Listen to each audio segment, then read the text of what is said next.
Selamat pagi anak-anak. Selamat pagi, Ibu. Kamu hari ini apa kabar? Baik, Ibu.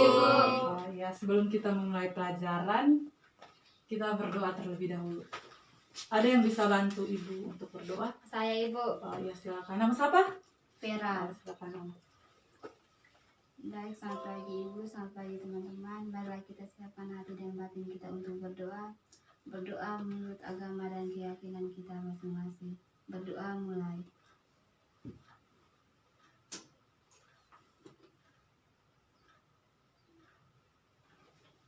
Ya anak-anak, kita lanjut ya. Sebelum Ibu absen, Ibu terlebih dahulu memperkenalkan diri. Nama Ibu Clara Bandung Koten, kamu bisa panggil Ibu Lala. Ibu kuliah di Universitas Nusa Cendana, jurusan Pendidikan Sejarah semester 7. Sudah? Atau Sudah, ada yang Ibu. mau tanya? Ya, sebelum. Status Ibu. Oh, status Ibu mahasiswa. Asal Ibu. Asal dari Larantuka. Di sini ada yang dari Larantuka. Saya Ibu. Oh iya. Ya, Ibu absen dulu ya. Lucia Inalipa Solodo Makin. Ada Ibu. Keriwatipa. Hadir, Ibu. Asal? Oke. Tresia Eka. Ada, Ibu. Asal dari mana? Boros Mamere, Ibu. Wasti Selan. Hadir, Ibu. Asal dari? Dari Soe, Ibu. Ano Naikteas. Ada Ibu. Asal dari mana? Dari Keva. Alex Spontan. Ada Ibu. Asal dari mana? Dari Alor. Oh iya, hitam manis. Safiriana Hayong. Ada Ibu. Asal? Oh iya, Larantuka. Oh, Larantuka, itu tahu. Maria Prima de Ventileo. Hadir, Ibu. Ya, sebelum memulai pelajaran, di sini ada yang masih ingat pelajaran sebelumnya? Anak-anak, ada yang masih ingat? Anak-anak, ada yang masih ingat pelajaran minggu lalu? Tidak ingat ya? Ya, minggu lalu kita belajar tentang hasil-hasil kebudayaan pada masa Praaksara. Di sini ada yang tahu hasil kebudayaan pada masa Praaksara? Saya Ibu. Silakan. Hasil kebudayaan pada masa Praaksara terdapat 5 kebudayaan. Yang pertama kebudayaan Ngandong, yang kedua kebudayaan Pacitan, yang ketiga kebudayaan Mesolitikum, yang keempat kebudayaan Megalitikum, dan yang kelima kebudayaan Neolitikum. Ada yang tahu contohnya? Aduh, Nona tidak usah main HP ya. Kita sementara pelajaran. Ada, Ibu. Oh, silakan.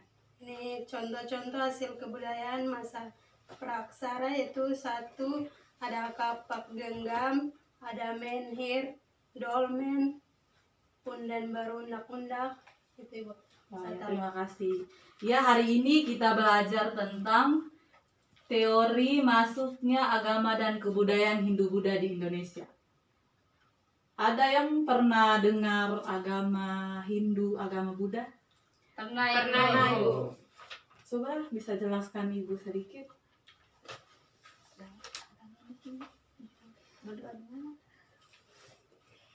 Kami tidak tahu, Ibu. Kalau kamu tidak tahu ya, Ibu jelaskan ya. Tapi sebelum memulainya, kita menyanyi dulu. Iya. Ada yang tahu lagu Nenek Moyangku Orang Pelaut? Oh, itu tahu. Oh, ini sama ya. Berdiri. Berdiri. Semua berdiri. Ya, anak-anak berdiri.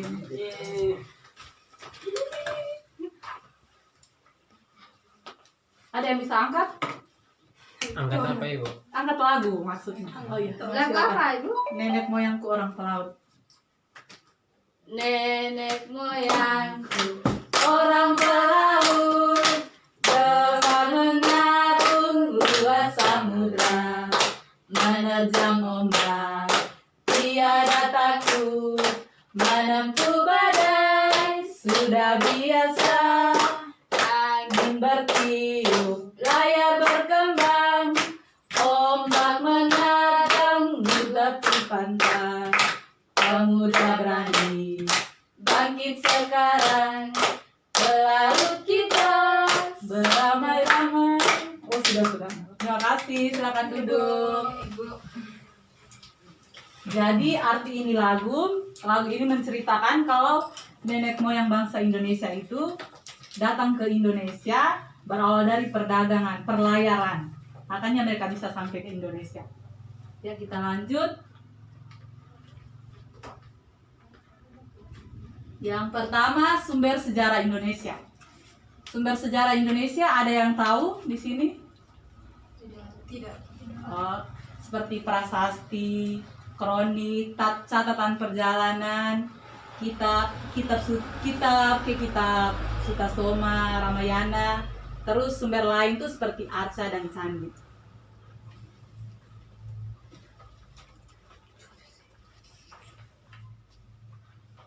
Pelayaran pertama mereka itu berawal dari bukti adanya hubungan dagang dunia luar dari zaman praaksara, seperti ada contohnya ini, mereka berdagang negara, perunggu gitu. Terus hubungan dagang antara Indonesia dengan India lebih dulu berkembang daripada hubungan Indonesia dengan Cina. Sebelum Cina tuh mereka berhubungan baik dengan orang India dulu. Makanya agama Hindu dan kebudayaan Hindu-Buddha itu sampai di Indonesia. Karena kebudayaan Hindu-Buddha itu berasal dari India.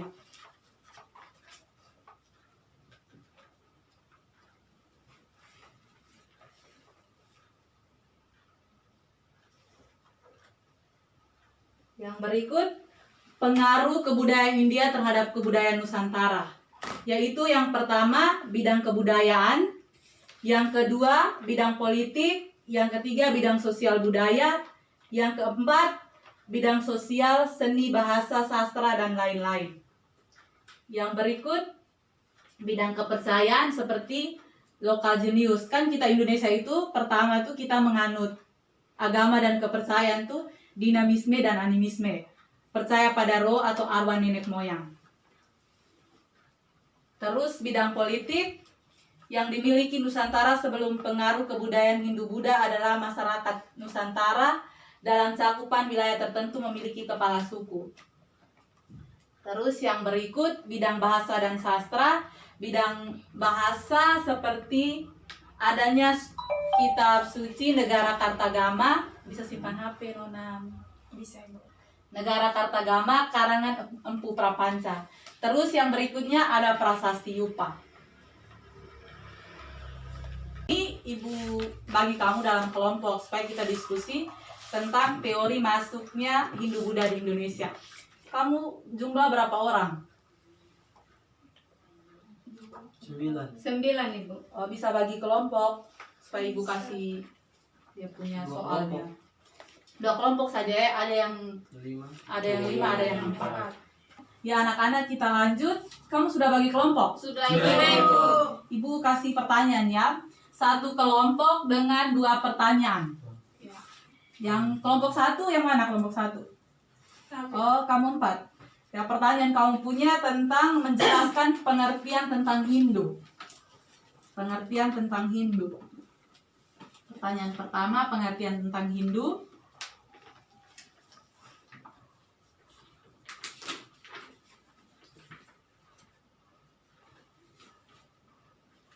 Terus yang pertanyaan keduanya, mengidentifikasi teori tentang proses masuknya agama Hindu-Buddha di Indonesia.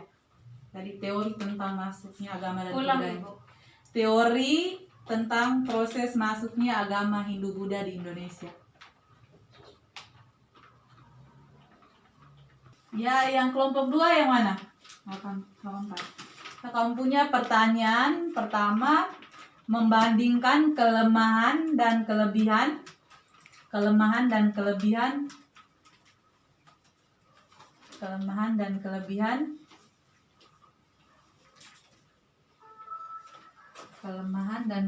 dari masing-masing teori.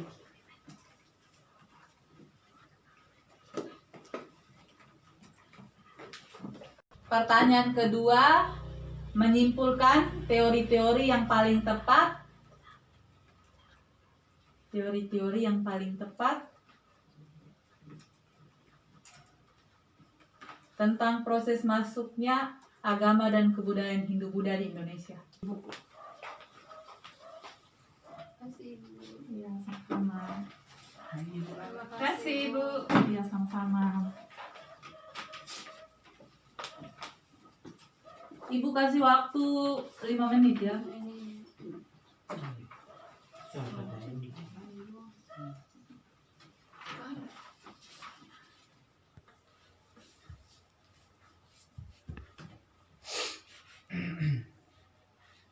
Sudah ke anak-anak? Belum, Ibu. Oh, ya, Sedikit lagi, Bu. sedikit lagi ya.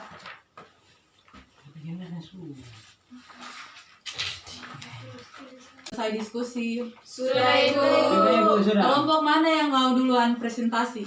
Kami Kelompok punya, satu Ibu. sih, Bu. Oh ya, silakan.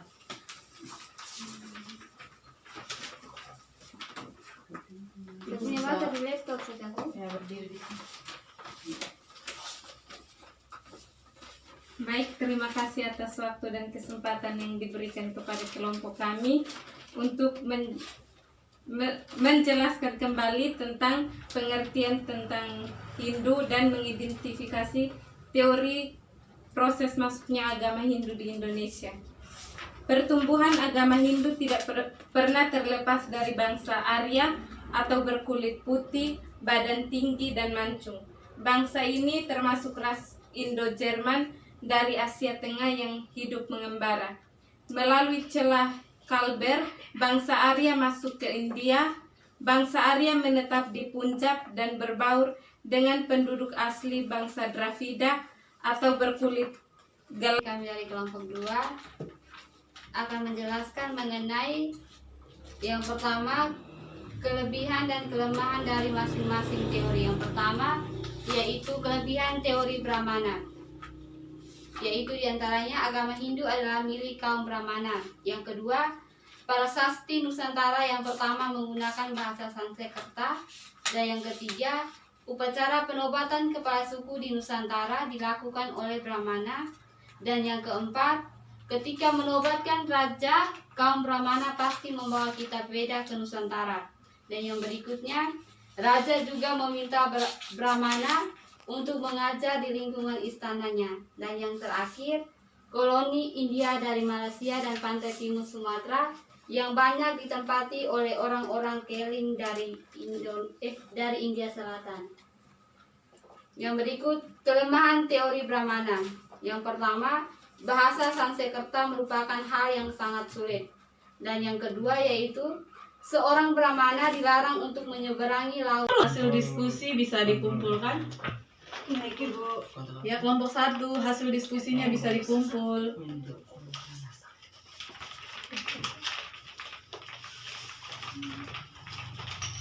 Kelompok 2.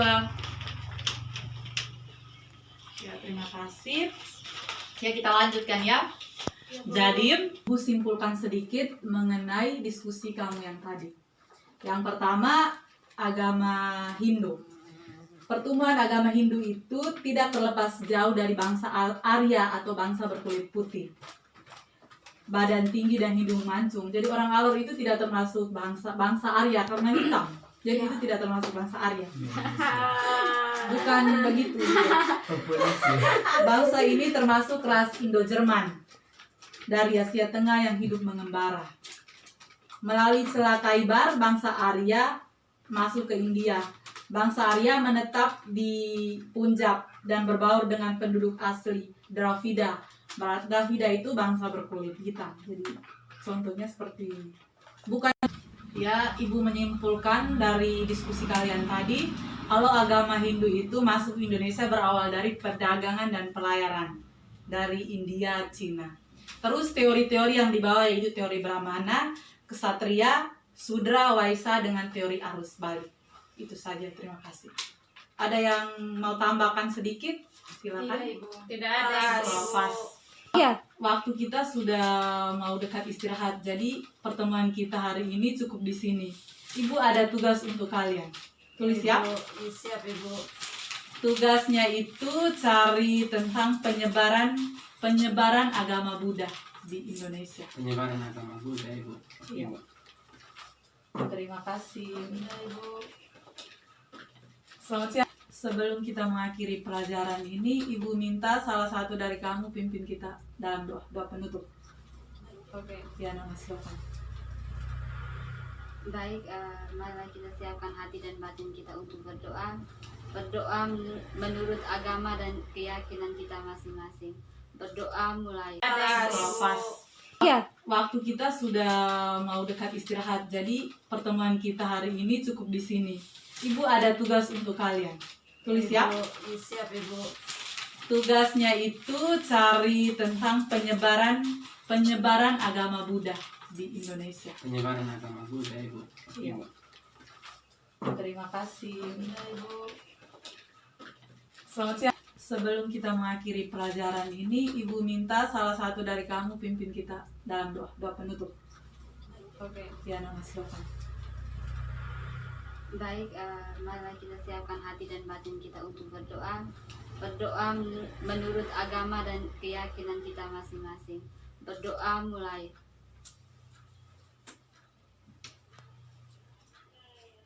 Berdoa selesai.